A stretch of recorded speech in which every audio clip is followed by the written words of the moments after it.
azab kubur siap menanti, jangan sampai hati mati. Hey, semuanya dengar, masyarakat harus cerdas, memilah-milih berita, dan jangan mudah percaya. Masyarakat ayo buka mata, jangan mudah terprovokasi berita. Cek dulu, jangan asal percaya, cari sumber yang benar-benar. Jangan buka dan berobatlah.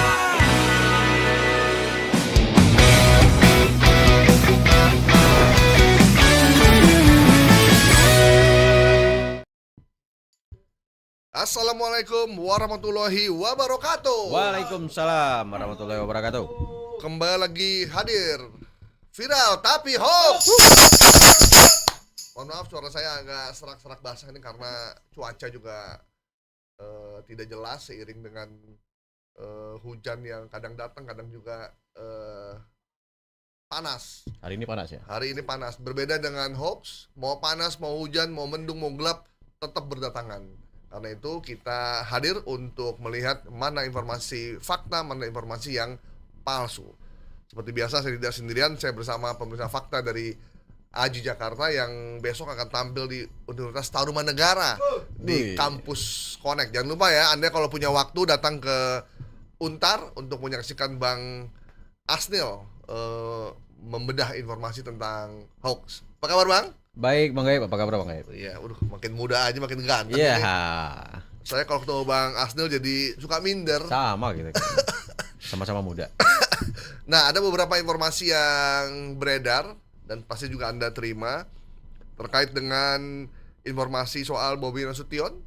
Ada juga terkait dengan Pak Jokowi. Pak Bobi, Pak Jokowi, waduh, anak dan mantu ini. Bapak dan mantu. Kemudian terkait juga dengan Mahfud MD yang mengusulkan penghapusan tilang, kabarnya ke Pak Prabowo karena beliau adalah wakil ketua tim reformasi Polri. Dan juga soal Israel yang kabarnya merobek bendera Indonesia karena kesal dengan pemerintah RI. Kita cek kebenarannya. Untuk yang pertama, Bang. Ya. Fakta atau hoax bahwa Bobi Nasution menyatakan hanya iblis yang tak bisa dipanggil oleh penegak hukum. Sudah jelas hoax. Jadi Mosok. memang iya dong. Sak karepejok. Nah, Coba itu, dicek. Itu baju. Nah, jadi memang Bobi ini lagi sorotan publik ya. Banyak media menyorot karena belakangan kasus dugaan korupsi di bikin jalan ya. Di PUPR Sumut ya. di Sumatera Utara itu menyeret nama Bobi. Melibatkan kepala dinas PUPR Sumut tapi tidak menyeret namanya. Ya. Dan KPK sudah bilang bahwa tidak ada keterlibatan Bobi di situ. Cuman ya nggak logis juga jika ada proyek sebesar itu tidak ada keterlibatan dari gubernur juga kan.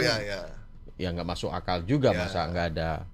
Nah, namun banyak media yang kemudian mengaitkan ini Bang, dan muncullah salah satu informasi. Kok sakti banget gitu ya? Ya, jadi memang ada desakan ini dia dipanggil gitu kan. Bahkan ada satu hakim, nama hakimnya hakim Kamozaro Waruwu. Yang rumahnya kebakar gitu ya? Nggak tahu kebakar apa terbakar, dibakar itu aku nggak tahu Bang. Iya. Bisa kebakar, bisa dibakar, bisa terbakar. Iya. Kita nggak tahu ya. Kok bisa pas Bang? Nah itu makanya. Jadi memang ini jadi sorotan ketika hakim ini meminta itu kan supaya Bobi dihadirkan sebagai saksi. Nah kenapa kemudian nama Bobi kemudian terseret dalam pusaran ini karena hakim ini juga minta itu. Namun kenapa kemudian ada api di rumahnya jaksa bapak ini gitu, rumah hakim ini. Nah ini yang kemudian muncul spekulasi di publik dan kita kan suka banyak mengait-ngaitkan netizen kita itu mencoba mengaitkan, menghubungkan A dan B. Ini puzzle ini dihubungin lah. Oh ini gitu pasti ada sesuatu nih. Jadi fakta-fakta berserakan, yes. kemudian diurut-urutin jadi satu cerita lah ya. Bener. Nah kemudian bergulir, makin kencang, makin kesini, narasinya makin Kuat. luar biasa. Jadi kemudian hingga kemudian ada pengamat yang ngomong, pengamat ya Bang ya, Ini pengamat nih ya. pengamat bukan Bobby. Nah pengamat itu bicara di salah satu media, dia sebentar, namanya itu adalah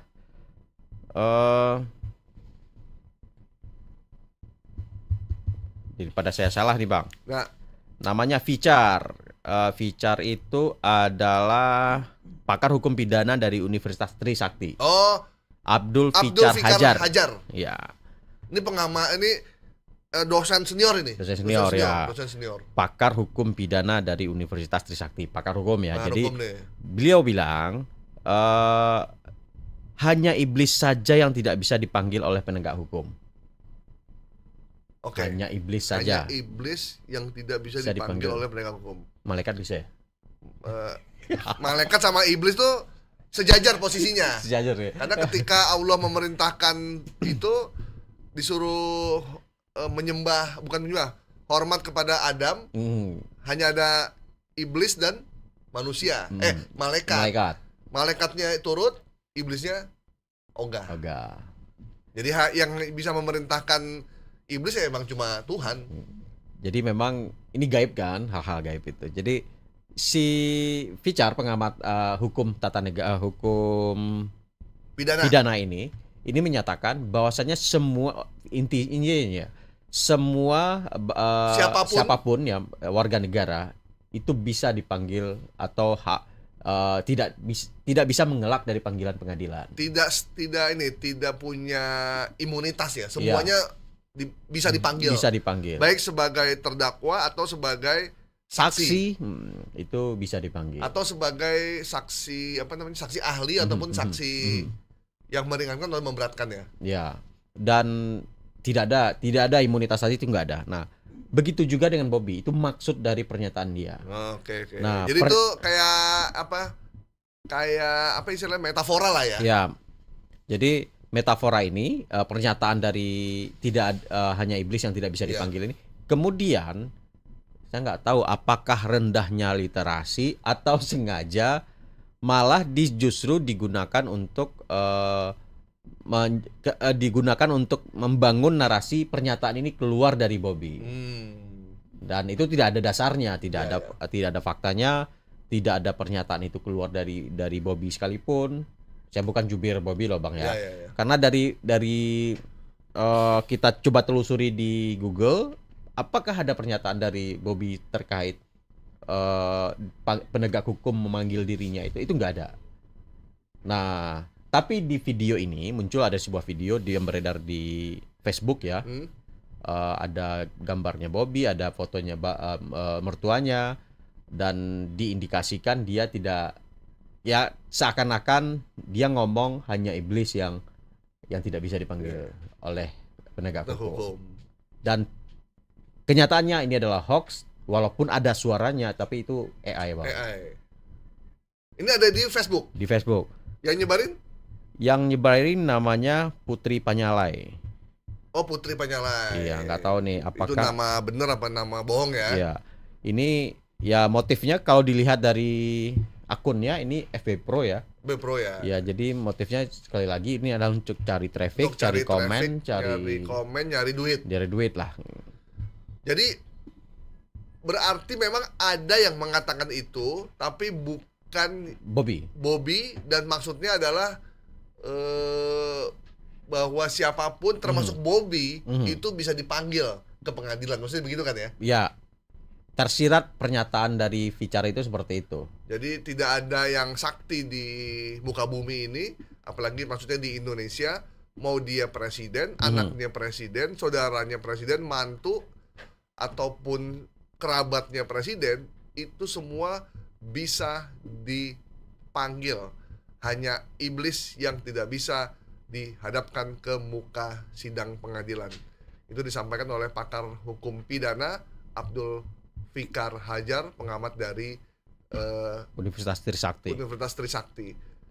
Memang ini kasusnya Sampai tersangkanya, terdakwanya saya lupa namanya tuh. Itu kan lagi dalam proses pengadilan sekarang kan. Iya.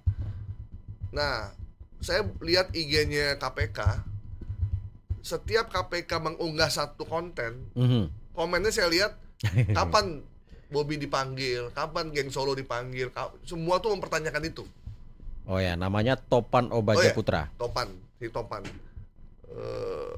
Tapi KPK langsung bilang bahwa tidak ada satupun dari tersangka ataupun terdakwa yang menyebut nama Bobby. Ya. Dan mereka sudah menelusuri bahwa tidak ada kaitannya antara kasus Topan dengan Bobby, meskipun kabarnya Topan sama Bobby itu sudah kenal sangat lama. Yes. Dan Topan adalah kepala dinas bidang PUPR Provinsi Sumut gitu. Dan kalau kepala dinas itu yang milih kan gubernur ya. Ya. Gitu. Ya tapi kan kita nggak ikut terlibat dalam proses segala macam. Iya benar. Kita hanya mengandalkan dari KPK. Dan faktanya memang berarti Bobby tidak pernah mengomentari soal iblis yang bisa hanya iblis yang nggak bisa dijemput ya. Tapi Bobby pernah ngomong soal ini juga kan? Kalau nggak salah sih dia pernah ngomong ya ikuti aja proses hukumnya. Iya, jawaban dia diplomatis sering kan. Mungkin sudah belajar dari mertuanya ya. Jawabannya diplomatis. Tapi ini sangat berbahaya nih Bang, karena ini AI-nya cukup bagus kalau kita. Berarti dia modal dong ya? Modal ini.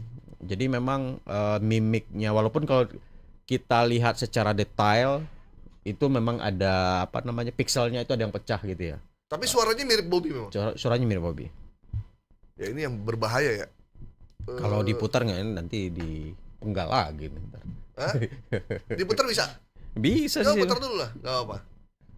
Biar kita nggak penasaran. Iya. Yang tak bisa dipanggil penegak hukum. Hanya iblis yang tak bisa dipanggil penegak hukum. Oh, mirip sih emang. Mirip. Iya. Jadi memang tapi ketika kita zoom pixel detail bagian mimiknya, ininya, detailnya. itu ada yang kelihatan sebenarnya. Iya. Itu kalau kita nggak sebelum pakai aplikasi ya, dan kita kemudian masukin aplikasi juga kalau bisa. yang ngelihatnya pakai laptop dilihat pelan-pelan. Nah, kalau lihatnya sambil naik kereta kan? Iya, goyang-goyang. Sambil gitu. jalan, sambil ini kan, mirip nih bener. Ini Bobby nih. Apalagi lihatnya lupa bawa kacamata. Waduh. Iya, udah. Cuma lihat suara, kemudian mimiknya udah.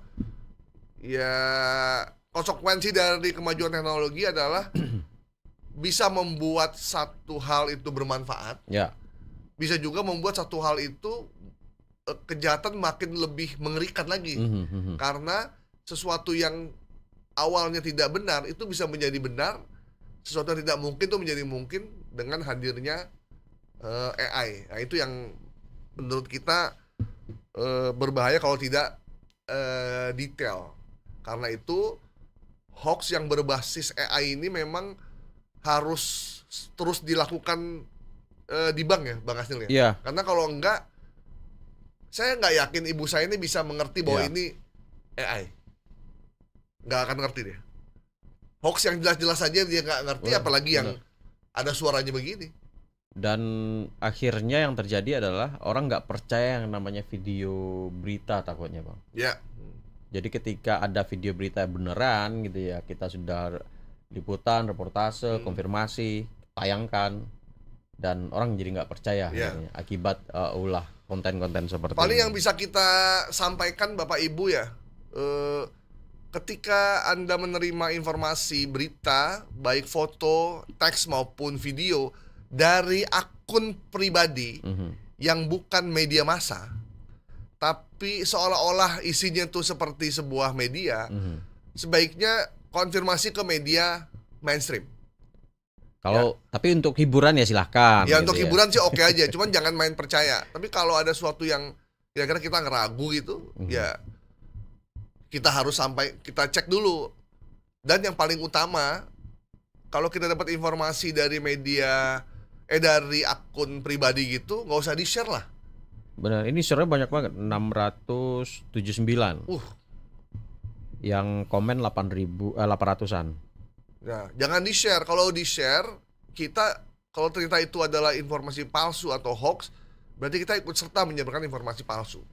Jangan share, jangan komen, jangan kasih Jangan reaksi. kasih reaction karena itu akan membuat nilai dia menjadi tinggi dan kita menyumbang kekuatan untuk dia membuat lagi informasi hoax. Jadi apa yang bisa kita lakukan dari menyikapi informasi hoax? Kita nggak usah komen apa-apa, nggak usah share, diem aja udah. Kalau memang kita belum sempat melaporkan, kita nggak usah memberikan reaksi apapun terhadap informasi itu, biar informasi itu mati sendiri. Karena makin banyak di-share, algoritma akan bekerja bahwa ini adalah informasi yang paling disukai dan dia akan masuk ke beranda semua orang. Nah, itu yang mesti kita hindari ya Bapak Ibu ya, teman-teman semua. Kita harus membangun kesadaran untuk melihat sebuah informasi dengan cukup jelas. Karena kalau tidak, kita sama aja memberikan pupuk, memberikan air buat para pembuat hoax. Satu hal yang kita ingatkan, kita boleh tidak suka sama seseorang, tapi bukan berarti kita boleh menjolimi orang tersebut, padahal orang tersebut tidak melakukan apapun seperti yang dituduhkan. Itu yang paling utama ya, yang paling penting untuk kita sikapi. Baik Bang, Oke Bang. informasi bahwa Bobi Nasution menyatakan hanya iblis yang tak bisa dipanggil penegak hukum adalah hoax. Oke. Selanjutnya, fakta atau hoax, Prabowo resmi menampung 2.000 warga Gaza di Pulau Galang. Ini informasi pernah disampaikan juga oleh Pak Prabowo, tapi tidak fix seperti ini, bahwa Indonesia menerima warga Palestina yang sakit untuk diobati di tanah air. Tapi itu dilakukan sama Pak Prabowo beberapa bulan yang lalu.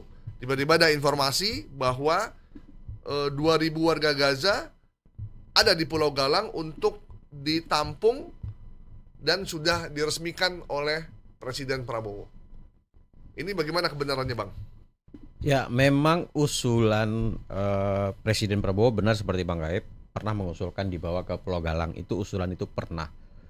Tapi tidak semudah itu bawa kita bawa orang dari Gaza kemudian memindahkan ke sini. Ini bukan seperti bawa barang ya. Bawa Kalau di barang. peti kemas masuk ke Iya. Bea Cukai, Bawa- Tanjung Priok terus keluar gitu. Bawa barang aja susah Bang, harus melewati custom Iya, iya. dulu, Mesti dicek declare dulu gitu. Apalagi bawa verifikasi 2.000 dulu. orang. Iya.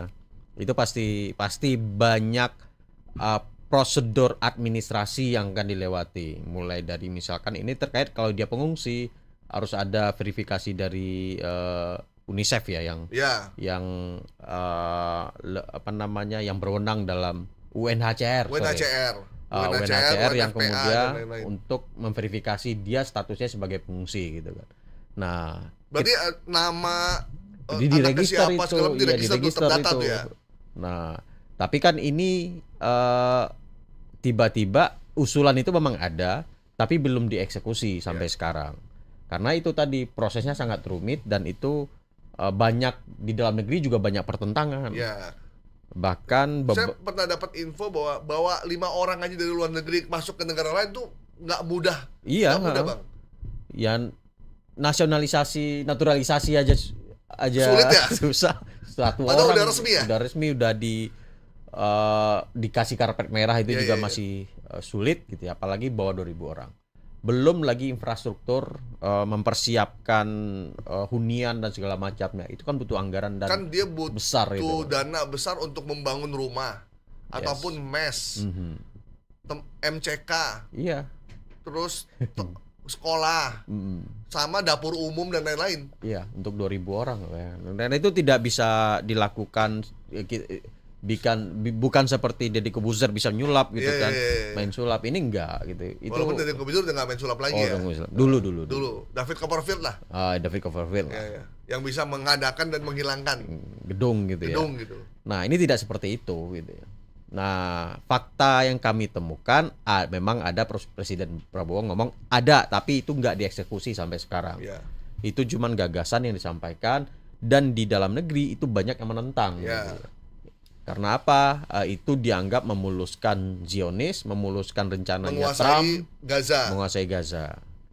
Nah, makanya dan ini sepertinya juga tidak dapat respon dari Gaza sendiri. Dari orang-orang Palestina juga Iya, mereka kayak nggak mau. mereka juga kurang setuju karena meninggalkan tanah airnya Tanah ya. airnya, dan mereka juga nggak mau kan. Nah itu yang fakta yang kami temukan. Namun ini kemudian jadi konten oleh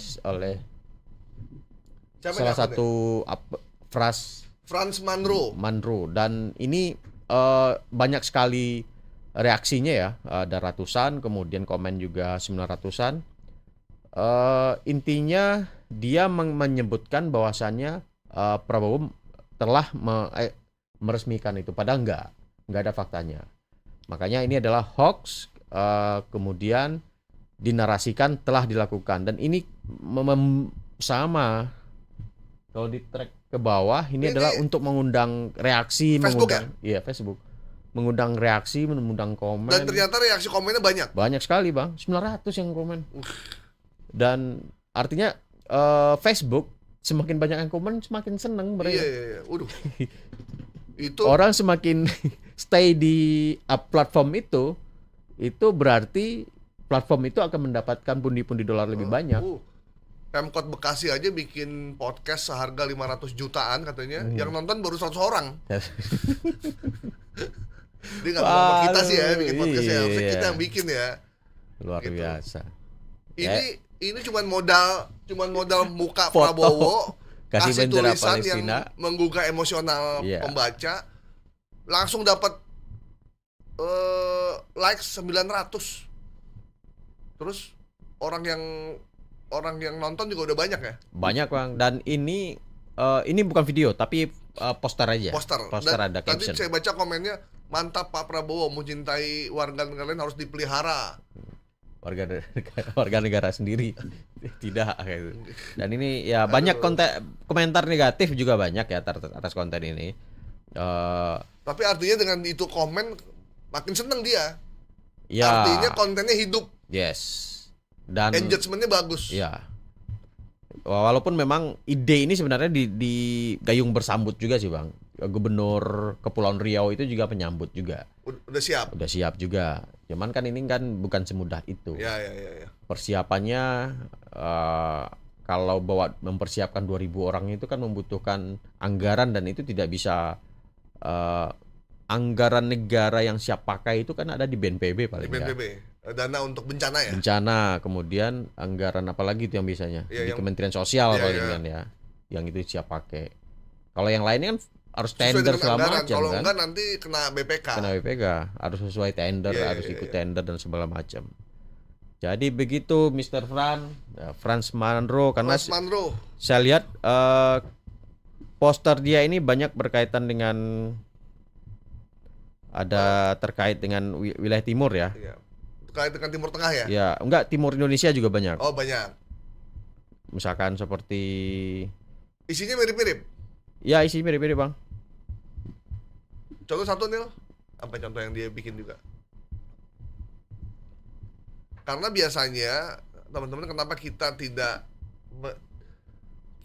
kita menyarankan untuk Anda tidak melakukan like, share, atau komen di satu akun yang udah terindikasi hoax? Karena itu kan memberikan amunisi kalau kita likes atau kita share. Makin banyak orang yang like dan share, maka makin seneng dia. Gitu. Maka dia akan bikin konten serupa. Yes. Serupa maksudnya ya, berarti konten hoax juga digemari, dan buat orang ini nggak penting itu informasi benar atau salah. Yang penting duitnya ngalir. Nah, ini yang berbahaya nih, yang kayak gini nih.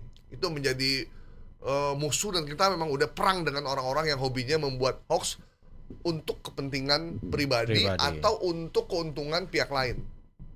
Itu yang harus kita perangi dari sekarang. Nah ini ada konten tayang kemarin ya. Jadi ada foto Gibran, ada foto Erdogan, satu lagi nih Menteri PM mana nih? Wilayah Timur Tengah juga kayaknya. Iya. Nah dikasih narasi anak sekecil itu berkelahi dengan waktu. Jadi memang ya saya bukan pendukung Gibran juga, tetapi ya hormatilah ya kan, walaupun Wapres itu mewakili nama Indonesia. Iya, kan, mewakili nama Indonesia di luar negeri gitu ya. Dia berfoto dengan Erdogan, kelihatan dia lebih pendek dari Erdogan gitu ya.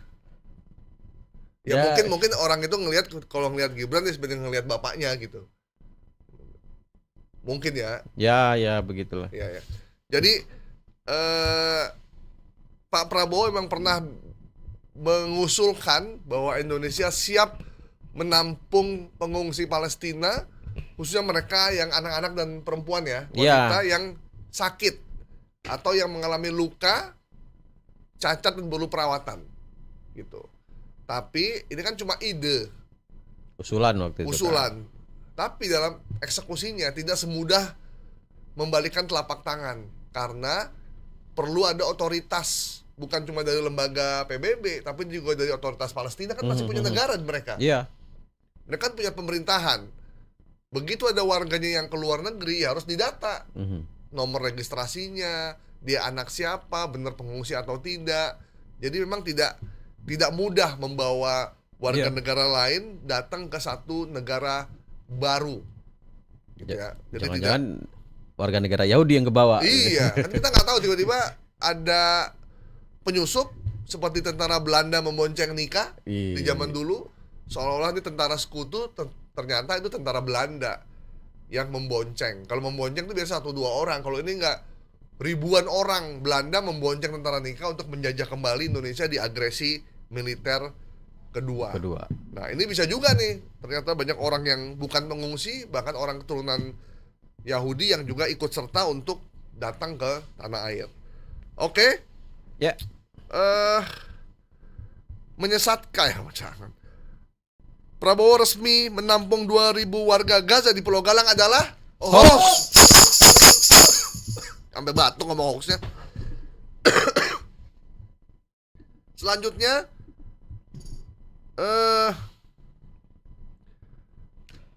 konfirmasi tahun kelulusan Jokowi pada tahun 1985 dan 1980. Kita tahu bahwa kalau udah urusannya kelulusan mantan presiden Jokowi, artinya kita bicara tentang ijazah. Ijazah, benar. Ijazah yang menurut kawan saya hanya ada di satu negeri bernama Indonesia. Untuk membuktikan seseorang itu pernah sekolah atau tidak, itu perlu bertahun-tahun untuk dibuktikan. Sementara di negara lain itu cukup 1 hari saja. Bahkan katanya Obama ketika mencalonkan jadi presiden Amerika, itu dipermasalahkan juga soal kelahirannya. Bener nggak dia lahir di mana sih, daerah Bahama atau Hawaii gitu? Benar. Dipermasalahkan, ini lu bener lahir di situ, bener lu orang Amerika. Dan yang dilakukan Obama adalah dia menghubungi dukcapilnya, tempat kelahirannya, untuk membuka akses siapapun untuk melihat data tentang dirinya. Ya. Dan setelah itu isunya meredup karena begitu dicek memang Obama kelahiran saya lupa Hawaii atau mana gitu. Dan tidak dimusnahkan, Bang. Oh iya. Akte kelahiran yang Obama nggak dimusnahkan, maksudnya memang ada. Gitu. Nah, ini terkait dengan ijazah yang lulus tahun 85 dan 80. Ini maksudnya apa sih, Bang? Jadi ada sebuah informasi ya yang beredar. Ini beredar di media sosial. Dua video yang digabung dalam satu screen ya. Yang video pertama menyebutkan ada Prof. Ova Emilia yang bilang tahun kelulusan Jokowi 1985. Nah, di video di bawahnya itu dibilang kelulusan 1980. Nah ini rektor UGM berarti ya? Ya, ini informasi ini dibilang ini yang benar yang mana? Ini kayak ngadi-ngadi. Ini 180, 185 gitu ya. Ya artinya mengaduk-aduk logika kita lah gitu. Kok orang yang sama ngomong informasi yang berbeda gitu ya. Nah, setelah kita cek sebelumnya juga kita pernah di bank ijazahnya Jokowi juga ya. Tapi mengacu data digital yang ada yang tersedia ya, karena saya nggak punya akses ke kampus. Nah, tahun kelulusan Jokowi itu adalah 1985 berdasarkan ijazah yang beredar itu. Nah, 1980 itu tahun dia masuk angkatan. Misalkan Abang nih angkatan 97 gitu ya. 93. 93 ya? 93. Saya mudain kok nggak mau. Kita kan bilang tapi hoax yang fakta. Oh ya ngomongnya. fakta 93. Lulus 98. Jokowi angkatannya 85. 85. Selisih berapa tahun tuh? Ya, 8 tahun ya? 8 tahun lah. Nah, Jokowi lulus 85, Bang Gaib masuk kampus. Nah, jadi 80 itu adalah angkatan masuk, 1980 dia masuk kuliah, 85 dia lulus 5 tahun berarti. Karena kalau angkatan itu kan dihitung pas masuk kan ya? Pas masuk. Pas masuk kan Pas ya? masuk. Bukan pas 1980, lulus kan? Bukan lulus. Jadi masuk tahun 80, lulus tahun 85. Berarti 5 tahun ya. Wah, pas dong ya. Nah, di video ini yang satu gambarnya cukup clear ya, agak bagus ya. Yang bawah itu agak apakah ini AI? Saya belum sampai ngecek sedetail itu. Yang cuman video atas. Yang bawah. Yang bawah. Oh. Yang bawah itu menyebutkan 1980. Nah, cuman fakta yang saya temukan itu berbeda dengan video ini. Di faktanya adalah 1980 itu angkanya benar, tapi dia Jokowi masuk. 1985 Jokowi lulus berdasarkan ijazah yang beredar itu. Ya. Begitu. Jadi tidak ada yang ngibul sebenarnya dari Prof ini, apakah ada apa namanya video ini dipakai AI, itu saya nggak tahu. Kalau Saya yang belum detail kalau itu. yang atas saya pernah lihat Ya, itu pernyataan resmi ya. bahwa Pak Jokowi pernah berkuliah di Fakultas Kehutanan, di UGM, lulus di wisuda tahun 80 masuk, tahun 85 selesai. Itu statement resmi dari UGM. Dan jadi nggak bener ya kalau lulusan itu kelulusannya diperdebatkan antara tahun 80 maupun tahun 85. Iya. Jadi 80 itu masuknya, 85 itu kelulusannya. Ya. Memang nih urusan ijazah nih Nil menjadi rame lagi setelah sidang di Komisi Informasi ya. Yes. Sidang di Komisi Informasi, semua lembaga baik KPU di Surakarta, baik KPU di Jakarta atau KPU Pusat, terus Arsip Nasional Republik Indonesia, Polda Metro Jaya itu tidak seragam. Beberapa lembaga seperti KPU Surakarta bilang bahwa dia tidak memiliki berkasnya lagi karena sudah dimusnahkan. Sementara Arsip Nasional Republik Indonesia juga menyatakan bahwa mereka belum pernah menyimpan satupun berkas yang terkait dengan Pak Jokowi. Sementara pihak UGM bilang bahwa kami tidak lagi memiliki ijazah aslinya karena sudah diserahkan kepada Pak Jokowi. Kemudian KPU Pusat bilang bahwa kami belum bisa memberikan karena terkait dengan aturan itu bagian dari kerahasiaan. Sementara Polda Metro juga yang kabarnya menyimpan ijazah resminya yang milik Pak Jokowi itu udah diserahkan ke Polda Metro juga belum bisa memberikan. Jadi ini makin ramai, makin seru. Yang tadinya orang memandang sebelah mata, tadinya orang tidak peduli, ngapain sih kita ngurusin ijazah? Negara lain udah nyampe ke Mars, bahkan udah mau coba-coba ke Pluto, kita masih ke planet ijazah yang sudah bertahun-tahun tidak pernah selesai. Ini udah setahun ya? Udah, tapi ya ini faktanya begini. Jadi kita nggak bisa juga mengelak. Ya memang kalau menurut saya sih kuncinya ada di Pak Jokowi aja. Kemarin Hakim MK juga begitu kan? Ya kalau kuncinya di Jokowi, kalau sekarang itu kayaknya udah enggak deh Bang ya. Karena kasusnya udah bergulir kan. Ya, dan udah jadi tersangka. Iya. Enggak, maksudnya gini. Untuk satu urusan ijazah harus mentersangkakan orang kan gimana gitu. Kayak Hakim MK siapa? Arsul Sani. Arsul Sani ya. Kan dituduh oleh LSM ijazahnya palsu, ijazah S3-nya ya. Yes. Terus kemudian beliau bikin press conference di MK. Dia bawa semua dokumen. Dia bawa tuh semua, bukan cuma ijazah, foto-foto wisuda. Iya. Ini ijazah saya dari kampus ini, silakan Anda cek ke kampusnya bener nggak saya lulusan sini, ini foto-foto saya wisuda. Kelar udah. Pakai kacamata juga. Pakai kacamata Oh, iya. juga karena dia Karena udah lulusan itu. wah gitu. Selesai, tidak ribut, dan LSM itu juga tidak lagi mempermasalahkan Ya. atau melaporkan karena sudah ditunjukkan gitu. Nah, jadi banyak orang udah kita selesaikan ini dengan Pak Jokowi menyampaikan menyampaikan Ya press conference lah. iya gitu. gitu. Ini jasa saya asli. Kalau misalkan ada foto wisudanya dulu ya sudah keluarin. Ya, Ini KPU loh. Gitu ya. kemarin menyerahkan ijazah Mhm. Pak Jokowi ke Komisi Informasi, tapi tanda tangannya ditutup, Oh ya ditutup. nik ditutup, Nik ditutup. kemudian NIM. NIM ditutup, kemudian tanggal lahir ditutup, Mhm. terus apa lagi tuh? Nama dekan ditutup. Mhm. Mungkin kalau NIM boleh lah ya, tapi Ya. kalau tanda tangan kan Pak Jokowi tanda tangannya udah Ini kemana-mana. kemana-mana. Tanggal lahirnya juga semua orang udah Iya. tahu, jadi itu bukan rahasia lagi sebenarnya. Tinggal lihat embung yang diresmiin gitu itu udah tanda Oh, tanda tangan Jokowi. itu. Gitu. Jadi kalau mau dipalsuin mah orang udah tahu banget. Tahu, ya. Berapa banyak bandara, jalan tol, masjid yang Bener. ditandakan Pak Jokowi udah banyak banget gitu. Jadi sometimes kita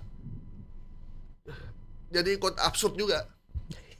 Tapi kan gini Bang, pernah kita waktu itu podcast sebelumnya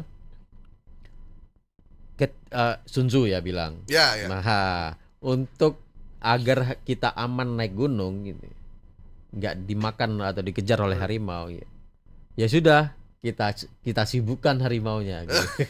Kita bikin sibuk Iya, harimau. iya, iya, bener, Harimaunya bener. turun, kita bisa naik gunung, Iya, iya, melenggang iya. gunung gitu. Bener. Itu Sun Tzu bilang begitu. Ya. Jadi yang lain Pak kita ribut bahas ijazah, Tiba-tiba pidato di Bloomberg. iya, yang ono jalan terus Dan gitu terus kan. ya. Oke, Bang. Oke, siap. Kalau gitu kenapa kita bahas ini nih? Furqan gimana sih Iya. milihnya? Jadi Nanti banyak akhirnya bener. kita ribut ini naik terus. Ya bisa jadi kan ijazah anaknya kan juga dipersoalkan juga Ya, kan. ya, Berat jadi anaknya juga. dipersoalkan. Nah, ya udahlah daripada ijazah anak yang dibahas ya udahlah kuliti ijazah bapaknya aja dah gitu. Oke. Bisa seperti itu juga. Ya. Bisa loh ya. Bisa. Oke. Tahun kelulusan Jokowi berbeda. Tahun 85 dan 90 adalah hoax.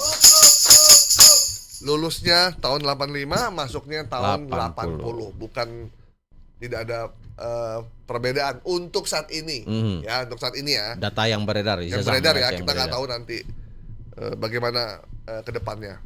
Karena informasi berjalan terus dan situasinya memang lagi berjalan. Jadi ya lembaga-lembaga tolong terbuka saja, sampaikan fakta apa adanya supaya publik bisa mengetahui.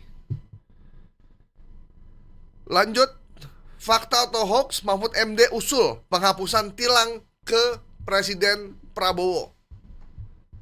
Ini terkait dengan Pak Mahfud selaku Wakil Ketua Reformasi Polri yang saat ini sedang bersama dengan anggota dan ketuanya sedang menggalang pertemuan dengan berbagai macam NGO ataupun masyarakat sipil, mendapat masukan dari mereka untuk melakukan reformasi di tubuh Kepolisian Republik Indonesia. Kemudian tiba-tiba muncul Pak Mahfud mengusulkan tilang dihapuskan.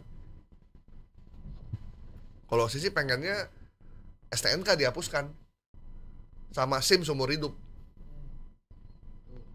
SIM seumur Kenapa? hidup. Ya biar kita nggak bayar-bayar terus. Tapi kan nggak fair juga. Kalau saya nggak setuju Bang. Atau 10 tahun lah, jangan 5 tahun. Ya 10 Cepetan. tahun sih oke. Atau prosesnya dipermudah. Ya. Dan bayarnya jangan mahal-mahal. Ya, bayar aja.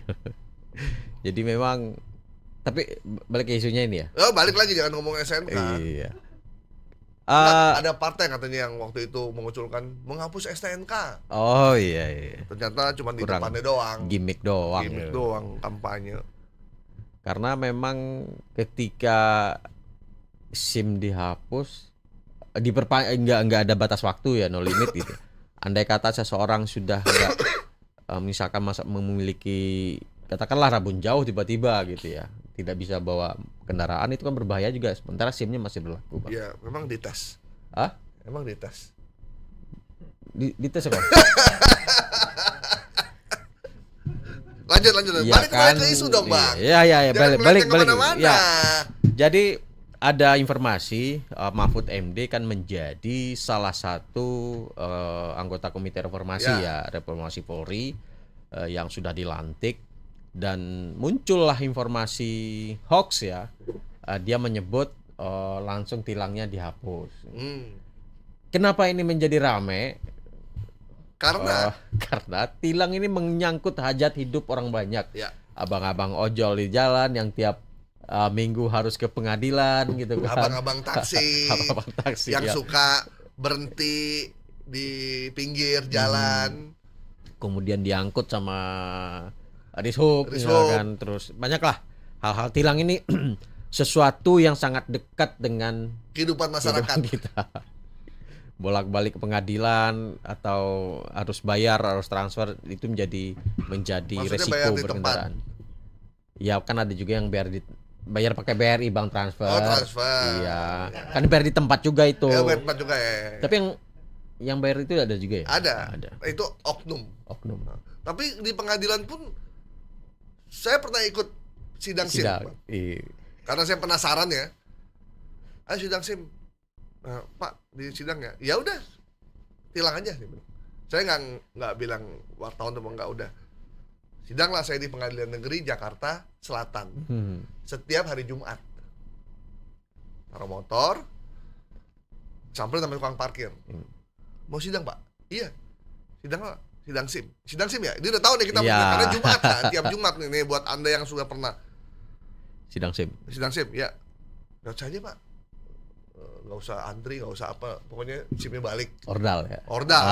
Saya nggak tahu siapa orang itu, cuman dia Saya tahu parkir di mana nih. Ya retail sebelah ya. Iya. Dia mengajukan diri untuk memberikan jasa. Gitu. Saya nggak mau nanya berapa, enggak, karena kalau nanya berapa berarti saya tertarik kan. Ya. Orang saya pengen buktiin, nyobain. Ya. Oh enggak Bang, saya mau sidang aja. Rame loh Pak. Enggak gitu kan, santai aja gitu. Sidang lah saya. Nunggu. Kita itu dapat kartu tilang kan. Itu sidangnya di ruang yang mana kita bingung. Nanya dulu, dapat lah di ruang apa gitu, saya lupa. Udah nunggu penuh orang. Disebutin nomor tilangnya, kita maju. Tebut nomor tilangnya, kita maju. Nah, mulailah saya. Oh, akhirnya udah menjelang Jumatan. Aduh, dah. Ada yang nyariin, nanti aja kalau udah tutup baru kita samperin, langsung bayar. Tapi ya udah lah, main ikut. Tidak menggunakan melewati garis batas. Karena 250.000 lah. 250 apa? Yes. Apakah Anda ada keberatan? Tidak yang mulia. Dah, putus. Wah mantap, udah tinggal bayar. Begitu saya ke tempat loket pembayaran, Masya Allah, penuh. Saya bilang, ini sidangnya udah antri, loketnya antri, bisa-bisa kagak Jumatan kita. Akhirnya Jumatan dulu. Bener-bener ngabisin waktu memang. Baru kelar jam 3. Mau ke kantor juga udah males gitu. Jadi yang membuat orang males untuk sidang itu adalah waktunya terlampau panjang, capek, lelah. Waktunya atau prosedurnya diperpanjang? Iya, kayak emang dibikin begitu. Dan sebagai kita jurnalis ya, kita pengen tahu ini orang yang antri beneran mau antri, kagak juga. Ini cuma gitu aja. Ada juga mas kita bayarin, kita bantu bayarin. Saya bilang, wah ini udah kacau ini. Pungli di tempat kita mencari keadilan. Gimana rasanya, tak? Hanya untuk urusan SIM, apalagi urusan lain.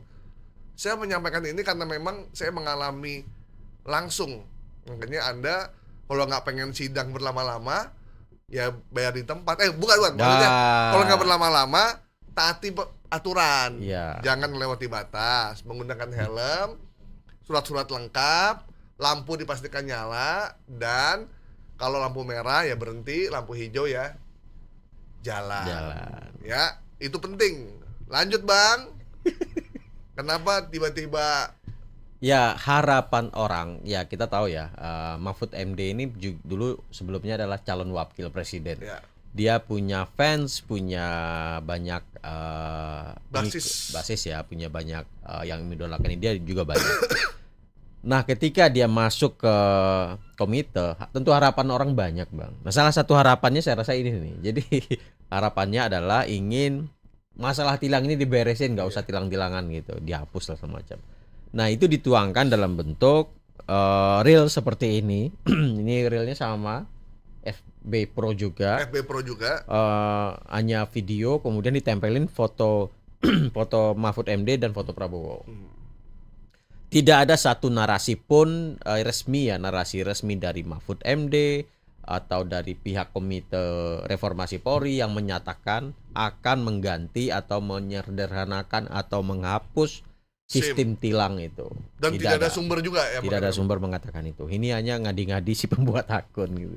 Itu kayaknya harapan dia deh. Harapan dia. Karena dia sering ditilang kayaknya. Iya, karena kayak harapan Bang Gaib juga kayak gini. Iya. Begitu. Kenapa dia membuat ini? Karena sebenarnya kalau urusan tilang ini terlampau kecil banget dari rencana besar reformasi di tubuh Polri ya. Yes. Tapi kalau tilang ini udah tidak hanya Polri ya, berhubungan dengan banyak ini. Bapeda kan. Ya. Karena kan pendapatan daerah dari kendaraan bermotor juga kan, dari pengadilan gitu. Saya pernah tilang elektronik loh. 3 bulan lalu saya kena tilang elektronik karena mobil saya melewati batas. Tiba-tiba datang surat dari Korlantas atau mana gitu. Anak saya bilang, ya ini ada surat dari polisi. Surat panggilan. Masalahnya apa ini? Begitu saya buka ternyata surat tilang. Saya buka ada gambar mobil saya memang dari belakang tuh. Fotonya. Jelas fotonya. Saya suruh bayar 500.000. Boleh kita menyanggah sebenarnya. Boleh menyanggah, tapi kalau menyanggah itu kita harus sidang. Saya udah kebayangkan sidang. Waduh, udah lama banget nih. Akhirnya kita ikuti prosedur. Kita buka aplikasi dan bayar lewat BRI. Udah selesai. Bener. Selesai. Walaupun gede juga ya, cuma lewatin itu aja 500.000 ya. Karena kita bisa bisa meminta, bisa mengkomplain sebenarnya. Dan itu katanya kalau kita mau memang lebih kecil gitu. Tapi kalau kita nggak mau, ya bayar aja gitu. Tapi sih saya lebih ikhlas sih. Karena itu langsung masuk ke negara. Benar. Daripada masuk ke bayar di tempat langsung. Bayar di tempat kan? Kan bisa juga di tempat. Ngaku salah ya sudah. Dikasih nomor rekening negara juga kan, bisa juga. Nggak pernah sih kayak gitu. Masuk ke rekening banknya kantong si A si B lah. 123004432. Apa itu? Bank kantong namanya. Bank kantong. Bank kantong. Jadi itu yang saya alami ya. Untuk tilang elektronik. Bang Hasil pernah tilang elektronik? Alhamdulillah belum pernah. Saya taat Bang, naik motor, naik mobil. Ditilang nggak pernah juga? Nggak pernah. Naik Transjakarta, yang tilang paling sopir saya atau yang Transjakarta. Iya. Seumur itu belum pernah ditilang? Kalau motor pernah. Oh pernah. Pernah. Bayar di tempat atau bayar di? Pakai itu transfer bank. Saya minta BRI-nya. Ngaku salah, ya sudah dikasih slip. Ya sempat bersih tegang dulu lah gitu ya. Bersih tegang. Oh bisa bayar di situ? Bisa. Jadi langsung transfer, bukti transfernya kasih. Oh. Langsung bawa ke posnya dan nunggu di pos dan diputir transfernya Pak. Oh bisa langsung dieksekusi di tempat ya? Bisa. Saya ngaku salah, nggak usah ke pengadilan. Ini bukti transfer, saya udah bayar denda. Ya sudah jalan lagi. Oh ya boleh juga. Tadi berarti SIM nggak ditahan ya? Ditahan ketika menunggu pembayaran. Nunggu pembayaran. Begitu udah bayar baru dikasih lagi. Jadi surat dikembalikan, bukti pembayaran saya serahkan, ya saya jalan lagi. Oke. Jadi nggak harus nunggu surat tadi Bang. Kalau surat kan elektronik kan. Kalau elektronik kan biasanya kayaknya di Jakarta itu lebih banyak. Ya ada juga motor ya. Iya motor kena juga. Ada. Saya naik motor belum pernah sih. Naik Transjakarta mungkin Transjakartanya kalian kena. Cuman kalau tilang elektronik memang si fotonya itu tidak memilih-milih itu mobil ambulan, mobil dinas, mobil damkar, ya karena dia berbasis foto, jadi ada kan ambulan Otomatik yang ya. kena Oh, iya. tilang gitu. Padahal kan dia dibolehkan untuk jalan terus gitu kan. Nah itu kelemahannya Bener. sistem elektronik karena belum bisa mendeteksi mana mobil ambulan, mana mobil pemret. Tapi ada yang baru bang. Di sosial media itu udah mulai ada yang nakal gitu ya. Jual kamuflase apa namanya? Mengibuli kamera tilang elektronik LTE itu. Jadi semacam kamuflase. Jadi ketika itu ditempelin secara kasat mata kita manusia bisa melihat, tapi kamera nggak bisa lihat, putih gitu? semua. Itu banyak di sosial media sekarang beredar menjual itu. Jadi nopolnya nggak bisa kelihatan. Di kamera LTE nggak kelihatan, tapi kalau kita lihat kasat mata kelihatan. Memang, Ya ini bukan anjuran itu. memang orang Indonesia luar biasa. Itu beredar, tapi nggak tahu ya ditertipin apa enggak tuh penjualan mereka. Tapi kelihatan ya sebenarnya. Kalau ketahuan nih sebenarnya. Kalau di videonya ditampilin, kalau lihat lihat kasat mata Kelihatan. masih kelihatan, tapi dikasih kamera dia nggak kelihatan, blank putih semua. Wah nggak bener itu. Jangan dicontoh ya. Jangan dicontoh. Nggak boleh. Oke. Nah satu lagi, ada juga yang belakangan ini motor-motornya yang belakang itu dicopot nomor polisinya, banyak banget tuh bang. Oh iya. Iya. Kalau bang teliti gitu ya, bahwa lihat banyak pengendara kita, terutama kendaraan roda 2 ya, itu plat belakangnya nggak dipakai. Plat Nomor depannya belakang, doang. depan doang. Atau di plat belakangnya dikasih itu pakai lakban sama itu masker. Luar biasa. Luar biasa memang. Jadi masker kan buat mulut, ini Iya. nggak ditempelin di plat nomornya nggak kelihatan gitu. Aduh, luar biasa itu bang. Udah kayak maling dong, mau berbuat salah. Iya, Tutupin semua. udah banyak itu lihat sekarang kendaraan roda 2 itu nggak ada nomor polisi belakangnya. Nggak tahu itu hilang, jatuh atau disengaja, saya nggak tahu. Iya. Karena emang biasanya mereka fotonya belakang, Bang. Hmm. Fotonya belakang. Oh iya bang. Atau foto belakang. Ada juga sih yang depan ya. Oke, Ya, Mahfud MD usul penghapusan tilang ke Prabowo adalah hoax.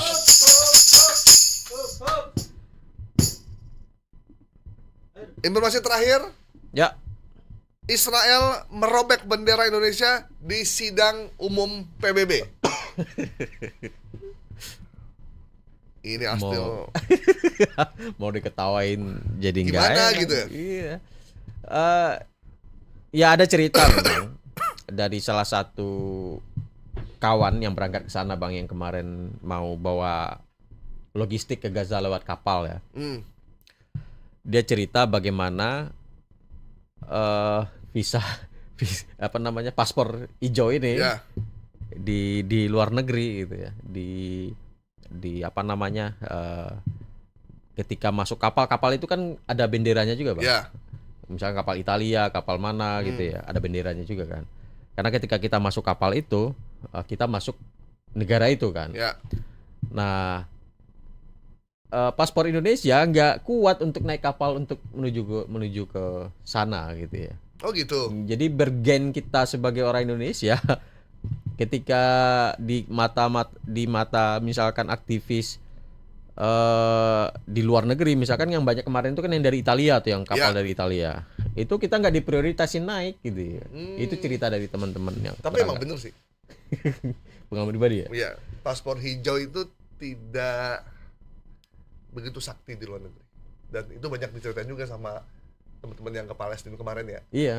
Jadi dan mereka tuh bisa tahu. Oh, Green, suruh ke kanan ya. Waktu saya ke Auckland ya, suruh ke kanan, terus diperiksa. Sebenarnya paspornya merah, kagak boro-boro diperiksa, langsung aja lewat otomatis. Kalau kita cek Oh, dulu, dicek. ini dulu. Kalau yang merah tuh udah kayak warga kelas 1. Kalau kita udah kayak warga kelas 3 gitu. Jadi orang-orang Asia dari Indonesia, Malaysia gitu dicek dulu memang. Jadi ini membuat ketika bergen kita nggak kuat, makanya orang Indonesia gagal yang berapa naik kapal menuju Gaza itu Iya. gagal. Nah, ini ada video. Jadi ketika Israel serius menyikapi Indonesia itu agak gimana gitu. Iya. Kalau Israel serius menghadapi Turki, Ya. wajar gitu kan. Bukti. Karena apalagi berbatasan langsung Ya, juga. Turki kekuatan militernya di Timur Tengah Ya. udah bagus, apalagi dengan Iran gitu kan. Mesir. Mesir gitu ya. Kemudian Iran udah terbukti bisa ngirim Bukti lah bisa rudal ngirim gitu rudal. ya. Dan ini kan menjadi gimana gitu Indonesia. Nah, ini ada narasi seperti ini yang muncul yang jelas-jelas membuat logika kita dibolak-balik. Masa Israel nyobekin bendera Indonesia, apa pentingnya gitu ya. Nah, itu. Jadi setelah saya cek, ini berawal dari salah satu konten kreator yang membuat video fiktif memang. Jadi di video dia itu dia udah bilang ini fiksi. Oh, dia emang bilang. Iya, bilang ini muncul video itu tayang di YouTube namanya Suara Irma. Dia memang bikin video fiktif, bermodalkan AI. Dia menggunakan AI untuk membuat video fiktif, ceritanya fiktif semua. Mau negara dan segala macamnya disebut itu fiktif semua. Nah, narasi ini kemudian diambil oleh si pembuat konten yang menyebar ini. Sebentar. Tujuannya apa Suara Irma membuat video fiktif gitu? Dia nyari klik aja nih, Bang. Oh. Dia nyari klik dengan mengunggah video-video fiktif yang dramatis ya. Ya, jadi ini akunnya tadi itu Saya juga banyak lihat tuh Bang di YouTube apa di Google gitu. Ada beberapa akun yang kayak Raffi Ahmad lagi digebukin, Guru Gembul ditangkap. Kok muncul ya di YouTube dan di Google kalau salah itu saya lihat. YouTube ya, YouTube sama. tuh. Tapi itu baru iklannya doang. Mhm. Saya belum pernah klik, cuman kelihatan tuh Guru Gembul akhirnya ditangkap. Kok Jadi konten ini fiktif ini dia sengaja kayak, jadi kan kalau misalkan kita balikin dengan sebelumnya ya Bang, sebelum audio visual ini keluar ya, imajinasi kita ini sebenarnya kan bisa untuk mengkreasikan, menceritakan sebuah kisah dalam bentuk fiksi ya, baik itu cerpen maupun dalam bentuk novel gitu ya. Nah, ketika dalam bentuk video, naskah-naskah seperti ini kan sebenarnya tidak ada jalurnya. ya. Kalau misalkan kita bikin novel soal sejarah Indonesia dengan versi fiktif, itu kan sah saja gitu. Ya. Nah, sekarang ada yang ingin membuat gaya novel atau gaya cerpen itu, tetapi nggak ada jalurnya kan. Ya. Ya sudah, bikin di YouTube, dia tayangan di YouTube gitu ya. Walaupun dia bilang ini fiksi belaka gitu Fiksi ya. belaka, walaupun dia bilang fiksi belaka, tapi klaim sebagai novel. Kalau dulu kita buku itu novel, ya udah ini isinya fiksi semua. Kita sudah terbentuk dalam pikiran gitu. kita. Nggak mungkin lah ini sesuatu yang fakta ya. Yang fakta. Nah, paling judulnya adalah adaptasi. Ya, atau based on true story. Ya, based on true story. Jadi kisah nyata yang diadaptasikan. Nah, di cerita seperti ini yang dibikin oleh Suara Irma ini sebenarnya novel versi Digital. ya, yang dia bikin, atau cerpen versi digital. Masalahnya adalah literasi kita Masih rendah. masih rendah. Sehingga orang menganggap itu bener aja. Ini bener aja. Jadi narasi ini, video ini, nih Bang, videonya seperti ini memang ada, dia kasih jelas fiktif. Oh, iya. Nih, konten hasil modifikasi atau sintetis. Iya. Jadi memang konten ini Google pun sudah mengasih nanda ini adalah konten fiktif. Mungkin Google mesti kasih saluran tersendiri kali ya. Iya, Saluran harusnya informasi fiktif gitu. seperti itu kali ya. Jadi memang semua kurasi cerita fiktif itu ada semua satu kanal semua gitu. Kalau novel itu kan dijual dan dia harus beli.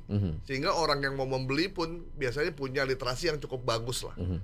Nah, kalau di digital ini kan orang Nggak ada ya. nggak perlu beli, cukup punya kuota dia udah bisa berselancar sampai kemana saja dan dapat informasi apa saja gitu. Dan algoritma dari YouTube maupun Google kadang tidak memilih itu informasi palsu atau informasi yang sahih gitu. Jadi walaupun itu hoax, tetap aja kalau memang yang baca banyak akhirnya di depan Ya, muka kita tuh terpajang. akhirnya muncul. Nah, kasihan yang memiliki kelemahan dalam hal literasi kan. Nah, di sini judul yang aslinya dalam versi fiktifnya adalah bendera NKRI dirobek Israel di sidang perdamaian PBB. Indonesia kirim 1.000 rudal kan ke Tel Aviv. Itu mah cerita fiktif memang. memang fiktif. Memang fiktif. Nah, ini dimasukin ke sini Bang jadinya. Diambil di screenshot judul itu. Udah gitu tulisannya News Today lagi. Iya. Memang kalau di YouTube ini memang agak, di media sosial ini agak berbahaya karena belum ada filter yang mumpuni ya.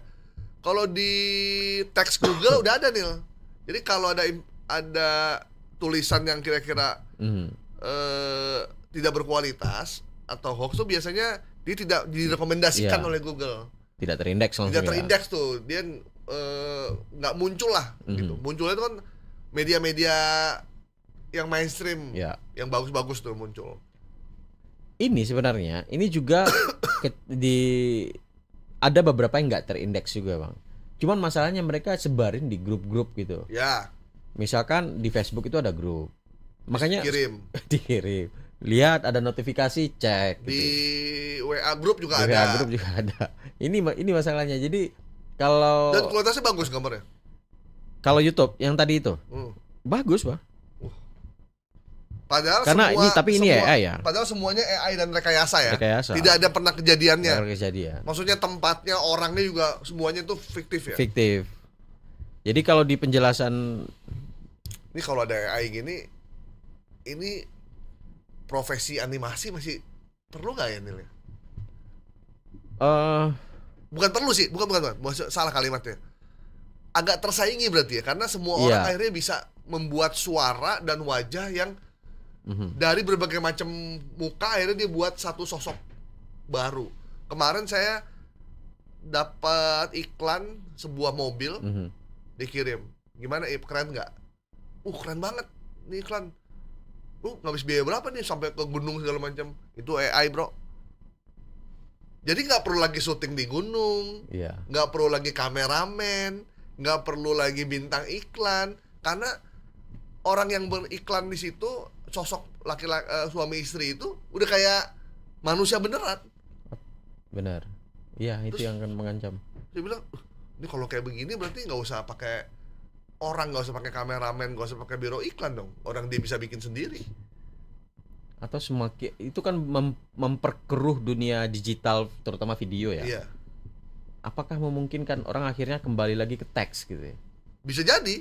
Lebih percaya ke Dia percaya teks. ke teks gitu. Karena ini bintang iklannya kayak familiar wajahnya. Ternyata itu gabungan dari Sekian banyak dari wajah. sekian banyak wajah, dan itu jadi kayak beneran urat-uratnya, jembros-jembrosnya bilang, ih keren.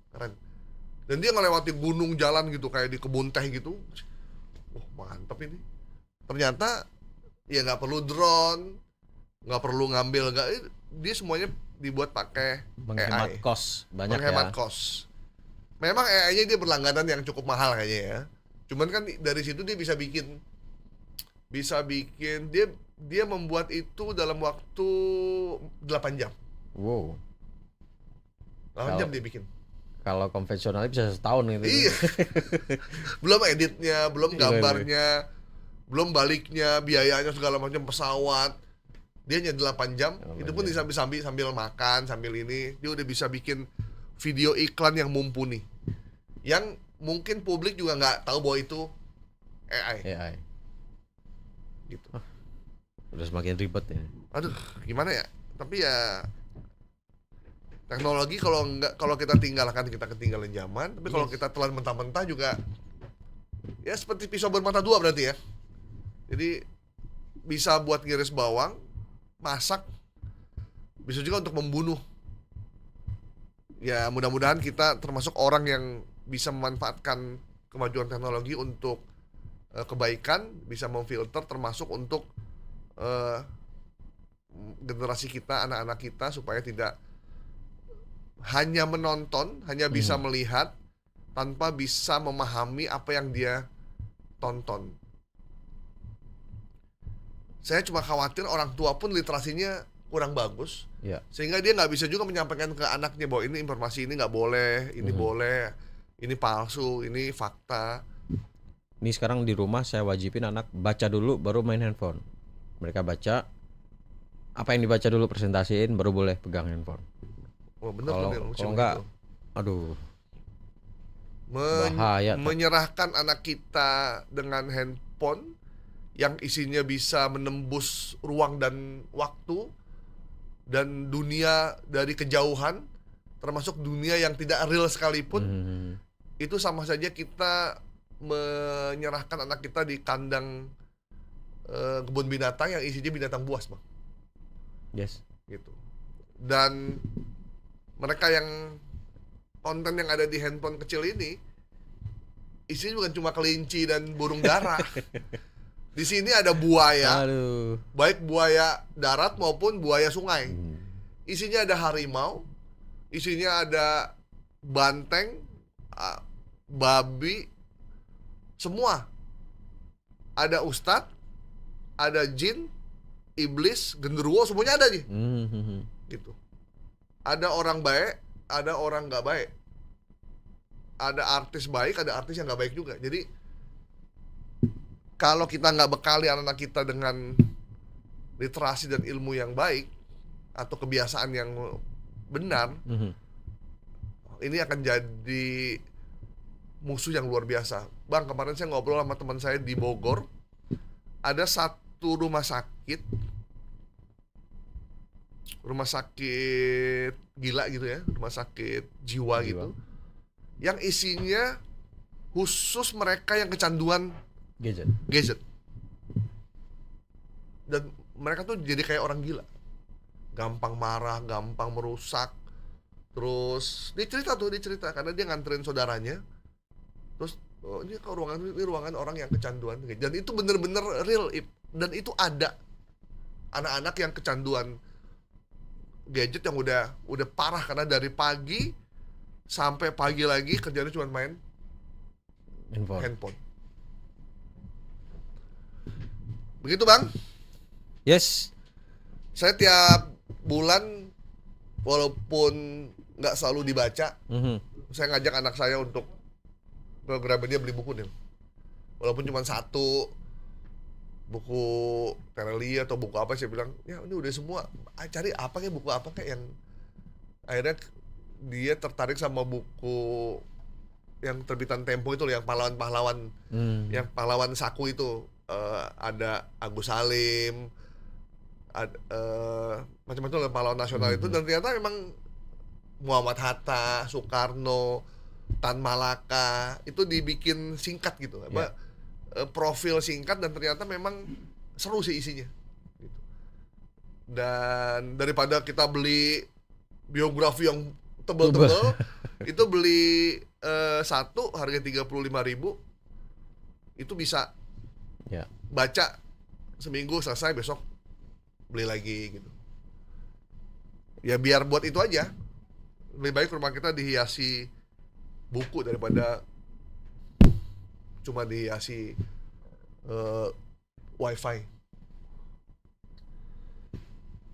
Oke, Bang.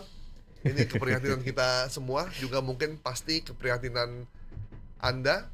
Nanti kita akan coba diskusi bagaimana menyikapi anak yang sudah kecanduan gadget. Tapi yang soal konten fiksi di sosial media ini harus disikapi juga sih. Iya. Apakah itu? Karena kita kadang anak-anak nggak bisa ngebedain mana ini fiksi, mana non fiksi ya. Itu gimana caranya ya? Harusnya mungkin di videonya disebut ya, wajib gitu. Kayak kita kan di media tuh kadang, bahkan kita kalau iklan pun kita sebut advertorial atau info bisnis, untuk membedakan bahwa ini artikel jurnalistik, ini artikel iklan berbayar. Bener. Termasuk di media digital juga begitu harusnya. Ini cerita fiksi gitu, atau ini cerita karangan atau rekayasa, bahwa ini berita. Harusnya sih begitu ya, harusnya ya. Ya sebaiknya dibikin istilah seperti cerpen atau novel gitu ya. Iya ya. Novel digital atau apa, cerpen digital gitu ya. Kalau itu sudah dicap. Sebenarnya kalau cerpen yang teks sih udah ya. Yang digital tuh kita udah banyak ada, kan ya. udah banyak. Cuman yang video ini yang belum. Video ini, nah jika itu dikanalisasi, ada kanalisasi untuk diarahkan ke situ, nggak apa-apa mereka bikin kayak cerita ini Indonesia siap kirim 2.000 pasukan ke Iya, iya, Gaza, nggak ada masalah, asal kemudian itu terverifikasi sebagai produk fiksi gitu. Oh, atau ini video favoritnya Bang Furkon tuh, dia suka nonton Dream Shot. Dream Shot. Ya, Dream Shot Cina, Dream Shot Hong Kong, Dream Shot Venezuela, dia hobinya banget itu tuh. Gitu. Dia download Rajin. juga tuh, saya lihat pernah download Dream Shot. Oh, itu kan jelas-jelas fiksi ya. Fiksi. Dan ceritanya emang cerita ya kayak model-model pangeran kaya yang menikahi gadis penjual apa gitu ya, terus tiba-tiba ternyata, atau laki-laki miskin yang disukai oleh perempuan kaya, ternyata laki-lakinya adalah CEO Wah. perusahaan PT Furkon Media Bersatu gitu. Iya. Kita Iya udah kan apa ya? ceritanya? Iya. Emang kalau yang di YouTube ini kita bingung. Yaudah, nah kita Gimana? coba besok kan Bang Acil ketemu sama Bang Nezar ya, Komdigi. Wamen Komdigi ya, nanti bisa kita tanyain lah. Nah, Oh. karena kalau nggak dikanalisasi, sayang juga mereka ini kalau dicap hoax, Iya. kasihan juga. Padahal mereka udah bilang bahwa ini fiksi ya. Fiksi gitu ya. Jadi saya bingung ketika apakah konten aslinya dibilang hoax? Enggak juga, Iya. karena dia udah bilang deklarasikan ini fiksi. Ini fiksi. Lah, kita aja yang bilang ini fakta aja masih Dibilang dibikin hoax. Apalagi yang bilang itu fiksi, wah udah ngeri lah. Oke Bang, Siap, Bang Gaib. informasi bahwa Israel merobek bendera Indonesia di sidang PBB adalah hoax ya. Hoax. Jadi hoax sebagai berita, bahwa itu bukan berita fakta, ya, itu bukan berita fakta, tapi itu adalah cerita fiksi. Dan si pembuat videonya udah bilang bahwa ini cerita rekaan dan karangan belaka. Gitu. Jadi bukan sebagai informasi fakta berita. Nah itu yang jadi PR kita di sini, bagaimana menyampaikan kepada publik bahwa ini adalah cerita fiksi, tapi banyak orang yang mengunggah itu menjadi seperti sebuah cerita Yang fakta. Itu yang berbahaya. Nanti akan ada ini nih. Kalau saya mau bikin fiksi, Indonesia kirim pasukan untuk memberantas penjahat perang di Sudan. Ya kan? Fiksi. Bisa dong. Bisa, fiksi, bisa. Gitu. Indonesia dipimpin oleh komandan Jenderal Furkon. Jenderal Furkon. Dengan senjata laras panjang dia menghancurkan benteng-benteng penjahat Sudan yang membuat rakyat Sudan menderita. Ya, 2 hari kemudian dia ke Haiti. Iya. Nonton bola. Bisa juga bikin fiksi bahwa ada geng di tanah air yang datang ke Haiti untuk memberantas penjahat penjahat geng di Haiti. Bisa juga Bisa. Tapi harus declare itu adalah cerita fiksi. cerita fiksi atau cerpen atau novel namanya kalau dalam zaman rezimnya teks gitu ya. Atau bisa juga gini, PSSI Indonesia belajar sepak bola ke Haiti. Bagaimana Haiti bisa lolos Piala Dunia tanpa pelatih yang ada di negara itu, dan negara itu dikelola oleh gangster. Dan sekarang bingung mau main bola ke Amerika nggak ada supporter. Kabarnya main di Meksiko, Belum tahu juga kan? Nah. Baru info ya. tapi nggak bisa begitu juga. Kalau misalkan Haiti itu dapat grupnya, dapat jadwal di Amerika, pasti tim lawannya nggak mau dong main di Meksiko kan? Iya, iya. Gitu. Akan menjadi perdebatan juga Memang itu. Amerika kan tempatnya kan di Amerika, Kanada dan Meksiko. Meksiko. Kabarnya banyak tim berharap mainnya di Kanada karena dia lebih aman. Ya, Dan banyak berharap nggak main di Meksiko. Banyak berharap tuh nggak main di Meksiko. Kalaupun dia ya minimal di Amerika oke lah. Gitu. Oke. Mereka cuma khawatir kalau di Meksiko sama sarang mafia. Mhm. Di Amerika takutnya ada teroris yang balas dendam. Mendingan di Kanada, negara yang bersahabat dengan semua kalangan ya. Cuman ya kita nantikan saja Piala Dunia 2026. Ini adalah Piala Dunia yang paling menarik karena ini Piala Dunia yang terakhir buat beberapa selebriti sepak bola dunia. Terakhir iya. buat Ronaldo, terakhir buat Messi. Lionel Messi, Harry Kane dan beberapa nama lain yang sudah berada di puncak karir. Kalau sepak bola tuh ada limitnya, Bang. Ya. Kalau usianya udah menjelang 35, 45 tuh kayaknya 40 tuh kayaknya udah selesai ya. Udah iyalah. 35 itu aja Udah cukup dianggap tua ya, cukup tua. Cuman Ronaldo aja agak beda ya. Cuman kan orang nggak semuanya seperti Ronaldo. Makanya banyak orang yang nggak suka jadi pemain bola, suka jadi politisi. Sepanjang masa. Selama masih bisa bersuara dan bisa Cari suara. bisa jalan, bisa ngomong, Anda akan terus menjadi politisi. Profesi seumur hidup. Kalau jadi anggota DPR dapat pensiun. Nikmat sekali hidup mereka ya. Kerja 5 tahun. Pensiun bertahun-tahun. Jadi bertahun-tahun seumur hidup ya, sampai Seumur dia hidup. meninggal ya kalau nggak salah ya. Baiklah kalau gitu Bang. Tarik nafas panjang jadinya. Terima kasih Bang. Sama-sama. Sampai ketemu besok Bang Asnil di Kampus Connect. Iya. Bang Asnil akan tampil di sharing session Sindo News terkait dengan tema bagaimana memahami informasi hoax yang ada di media atau yang ada di dunia maya atau digital. Bersama dengan ada Bang Asnil, ada Wamenkomdiki Nejar Patria, ada pakar media sosial siapa namanya? Enda Nasution. Terus ada salah satu dosen komunikasi dari Universitas Taruma Negara karena acara kita ada di Untar Jakarta Barat. Sinta Paramita, Kaprodi. Sinta Paramita, Kaprodi ya. Bang, terima kasih banyak waktunya. Terima kasih Bang Baik Gaib. teman-teman, demikian Viral Tapi Hoax edisi kita kali ini. Sampai jumpa di Viral Tapi Hoax minggu depan. Sampai jumpa. Musik!